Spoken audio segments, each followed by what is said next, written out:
સુરત લાજપોર જેલમાં રક્ષાબંધનની ઉજવણી. લાજપોર જેલમાં બંદીઓને બહેનોએ બાંધી રાખડી. જેલમાં બહેન રાખડી બાંધતા બંદીઓના આંખમાં આંસુ જોવા મળ્યા. ભાવુક દ્રશ્યો જોવા મળ્યા. વહેલી સવારથી બહેનો બંદીભાઈઓ માટે રાહ જોઈ રહ્યા હતા. લાજપોર જેલમાં કેદ મોટી સંખ્યામાં બંદીઓને રાખડી બાંધી. જે બંદીઓને બહેન નથી તેમને કેટલીક બહેનો દ્વારા પણ રાખડી બાંધી. NN news Surat.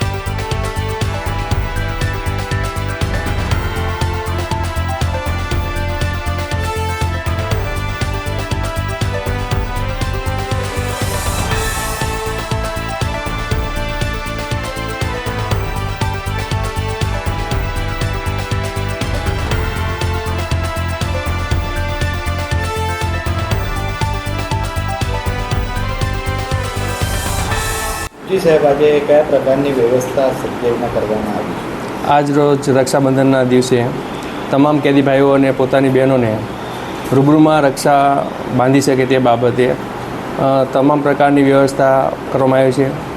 ઇવન કોઈપણ શાંતિથી આ રક્ષાબંધનનો તહેવાર પૂર્ણ થાય તે બાબતે સચિન સ્ટેશનમાંથી પણ બંદોબસ્તની વ્યવસ્થા કરવામાં આવેલી છે.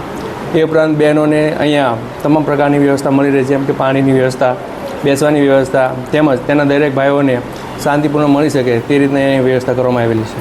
કેદીઓ દ્વારા છોડ આપવામાં આવ્યા છે આજના દિવસે પોતાની બહેનને, શું ઉદ્દેશ? એનો ઉદ્દેશ એવો છે કે આપણે એક વીર પસલીનો એક તહેવાર હોય છે કે જેમાં એવું હોય છે કે જે ભાઈ એક પોતાના બહેનને ગિફ્ટ આપે છે. તો એક આ રક્ષાબંધનના દિવસે ભાઈ પોતે એક જેલની અંદર હોય અને પોતાની પાસે કોઈ વસ્તુ એવું ઉપલબ્ધ ના હોય, પણ એક આ છોડ યાદીરૂપી આપે અને પોતાના ઘરમાં એક એને સ્થાપન કરે અને પોતાનો ઉછેર કરે, એ બાબતે પર્યાવરણને પણ એક આપણે સારો ઉપદેશ અથવા તો આપણે એક સંદેશ આપી શકીએ, એ પણ અંદર એક સમાવેશ અંદર કરવામાં આવેલો છે.